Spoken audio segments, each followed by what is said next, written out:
But mi mo reason tẹ́ fi ń pòṣe sí mi o. Mo fi wọ́n lẹ̀ máa lọ. Kí fi wọ́n lẹ̀ àbí? Kò yé mi o. Okay, no problem. Ẹjọ́ òfò yìí náà. Ẹjọ́ yìí náà ṣáá ni. Àfi bí àfiṣe. Ọ̀rẹ́, mo ti sọ fún ẹ pààrọ̀ aṣọ. Pààrọ̀ aṣọ. No, má bí. Ní sùúrù, ṣé tó bá pààrọ̀ aṣọ, ṣé kó múra bí oníhòhò bíi ti ẹni? Orí bá aṣọ ṣe ya mọ́ ẹ lọ́rùn. Mo rò pé pọ́pì yín tó ń gbó ló ya aṣọ lọ́rùn ẹ. Èsì burúkú yìí náà ni ṣọ́ọ̀fì ṣe yín ni èsì lẹ́mọ̀ fún yàn. Èsì yìí ni tálíkà alágídí. No, ṣọ́n kó wọ́wọ́ tẹ̀lé àpò tiẹ̀. Ìwọ kọ́ ni mò ń bá wí. Òun. Démi, bí mo yẹ wà sẹ́ksì yìí, lẹ́ni mo. Peter tí wọn kémi náà ti sọ fún ẹ rí pé pààrọ̀ aṣọ kó pààrọ̀ rẹ̀. Welcome back to Naija Films Recap, the channel where the most gripping Nigerian movies are brought back to life in full detail. Today, we journey into a story of blood, betrayal, and sacrifice that questions just how far a mother will go for her child. This is Ina Esisi. The movie Ina Esisi begins with shock and despair. Jide, a young man full of promise, lies motionless on the floor, his body drenched in blood. He has been killed and dumped like trash. His sister wails in anguish, but their mother responds in a way no one expects. She declares with absolute certainty that Jide is not gone. She warns everyone not to touch his body and invokes the god of thunder, saying anyone who disobeys will be struck down. That night, her true nature is revealed. Jide's mother is not just a grieving parent. She is a powerful witch. Refusing to surrender her son to death, she carries his body to fellow priests. In the dead of night, they spread white cloths over him, arrange enchanted items, and chant spells that shake the air. They call his spirit back from the land of the dead. After a tense moment of silence, Jide opens his eyes. The impossible has happened. He has been revived. The following morning, Jide moves around like a normal young man. He greets his mother warmly, spends time with his friends, and it almost seems as though nothing happened. But his mother is not fooled. She reminds her children of a bitter truth. When bad news spreads, the whole town gathers. When good things happen, no one comes to celebrate. Meanwhile, the story shifts to another character, Kunle, a hard-working taxi driver. His daily struggles begin when his car suddenly breaks down on the roadside with passengers inside.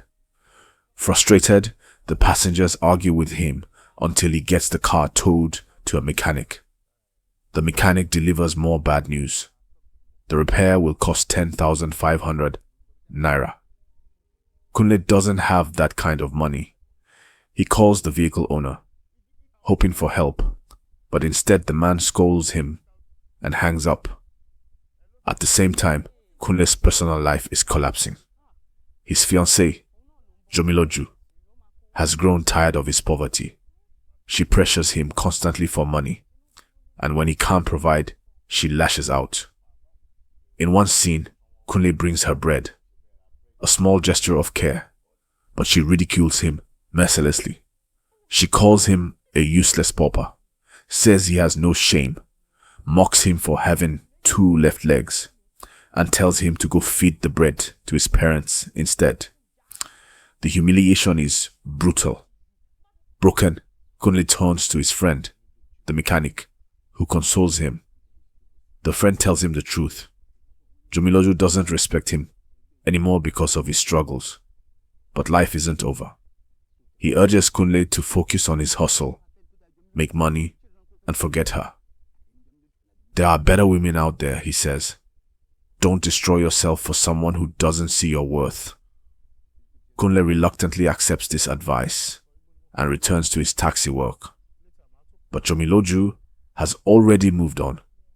With her friends, she boasts that she has found a new man, someone wealthy and charming.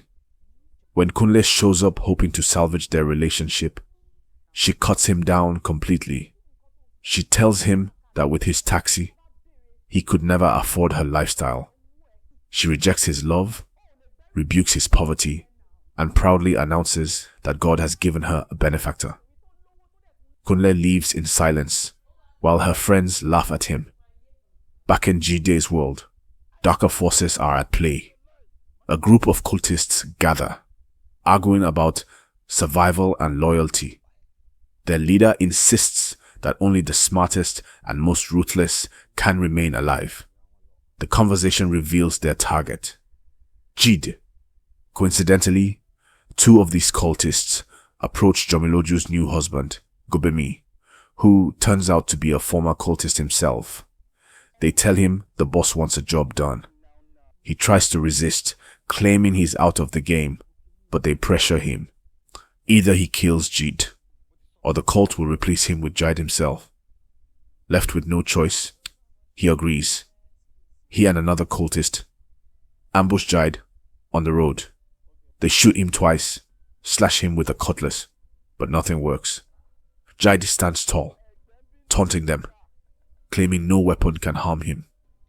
For a moment, it looks like he is invincible, but pride becomes his downfall. While boasting, he turns his back, and Gobemi smashes his head with a heavy rock. Jide collapses. Later, Gobemi calls the cult leader, insisting he has done the job, and begging to be left alone with his family. The leader coldly ends the call, offering no reassurance. Once again, Jide's story does not end in death. His mother takes him to a trusted herbalist. She begs for her son to be fortified with charms, demanding power strong enough to make him untouchable. The herbalist agrees but explains the price. A sacrifice must be made, carried by a strong and fearless woman. Without hesitation, Jide's mother volunteers herself. The herbalist and Jide are stunned by her courage. She declares that her life means nothing if her son cannot rise to greatness. With her sacrifice, Jide will not only live again, but also ascend to become Capon, leader of the gang. But there is a catch. For Jide to truly become Capon, both of his parents must die. The question hangs heavy. Will his mother truly give her life for him to rule? Or will fate demand an even bloodier price?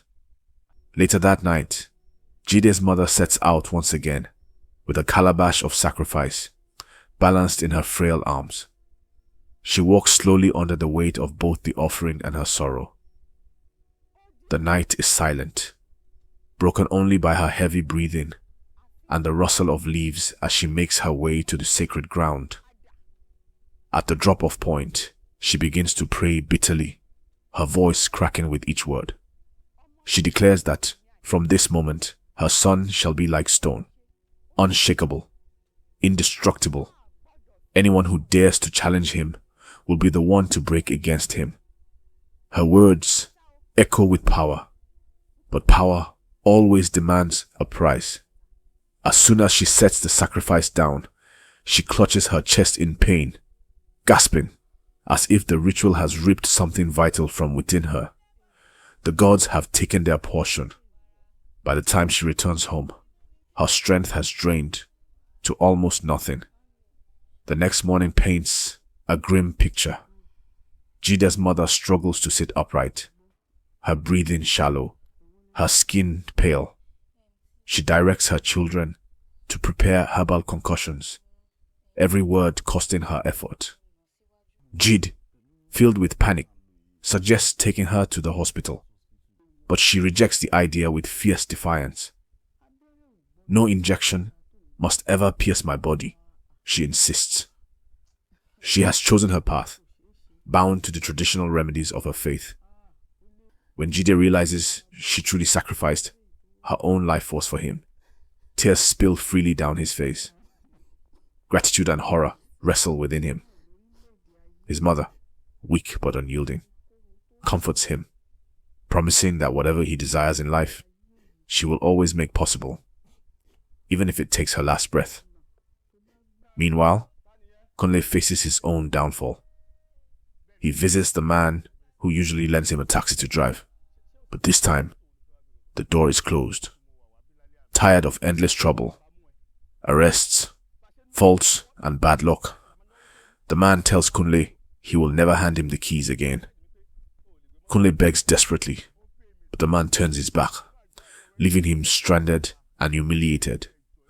Jide, however, faces trials of a darker kind. His cult brothers tell him of a powerful position he could attain, but there is one condition. Only someone without living parents may take it. Jide is struck with anguish. His father is gone, but his mother still lives. The very woman who has just given everything to keep him alive. He cannot abandon her.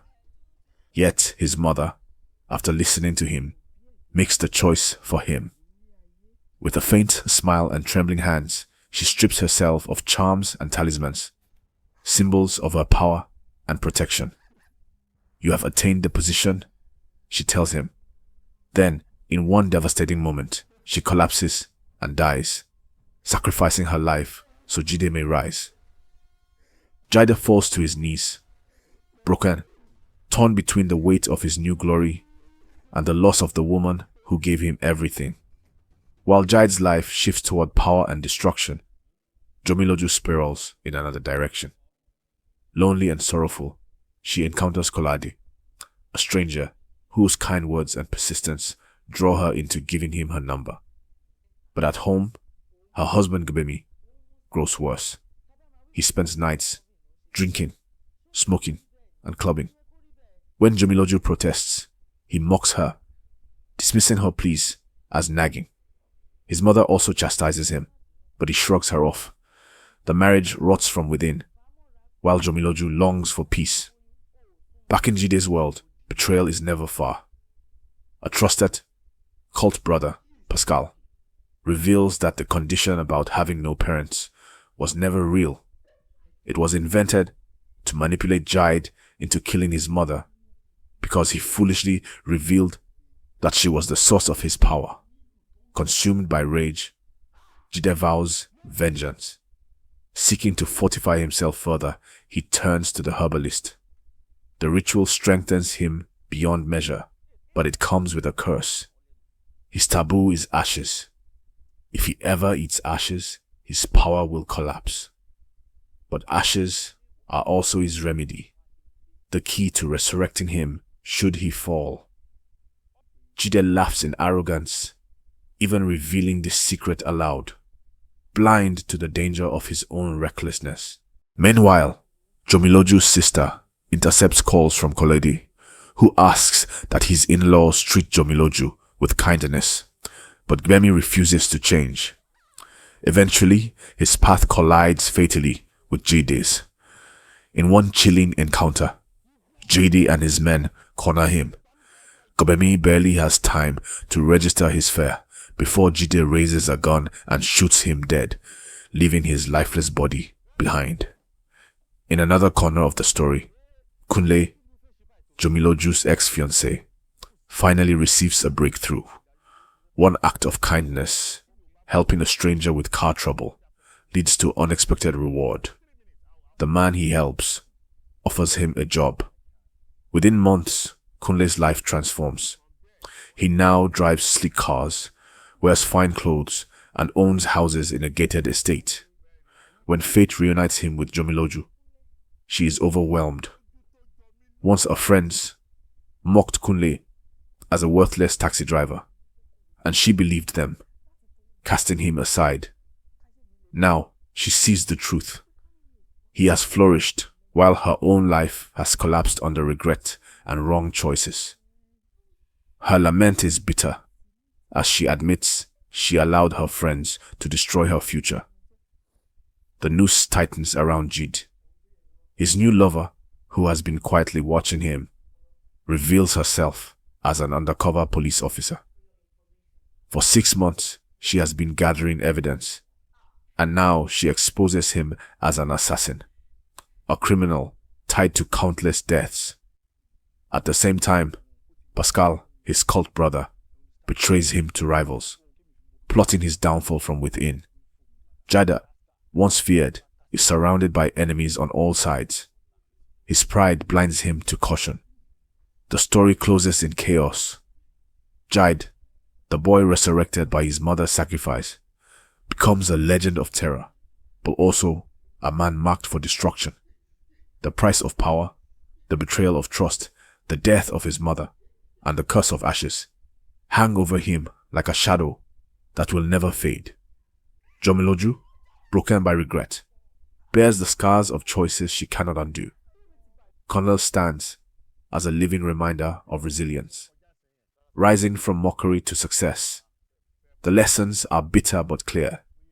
Greed consumes, betrayal destroys, and a mother's sacrifice is never without cost. Some victories are curses in disguise, and some losses are lessons too late to learn. And that is the devastating end of Ina Esisi. Jide, the boy who defied death, rises as a legend of terror, but his arrogance and betrayals carve a path straight to destruction. His mother, who gave her life to see him flourish, becomes both his blessing and his curse. Jomiloju, once proud and dismissive, learns too late that money without peace is misery. And Kunle, mocked as a pauper, rises quietly to prove that dignity and patience outlive cruelty. The film leaves us with painful truths. Power built on blood always demands more blood. Greed blinds even the wise. And sometimes sacrifice only feeds the flames of ruin. Thank you for watching Naija Films Recap. If you enjoyed this breakdown, make sure you subscribe, like, and share so more people can rediscover the power of Nigerian storytelling. Let us know in the comments what lesson Ina Esisi left you with. And don't forget to hit the bell so you never miss our next recap. Until next time, remember, in every film there is a warning, and in every story, a scar.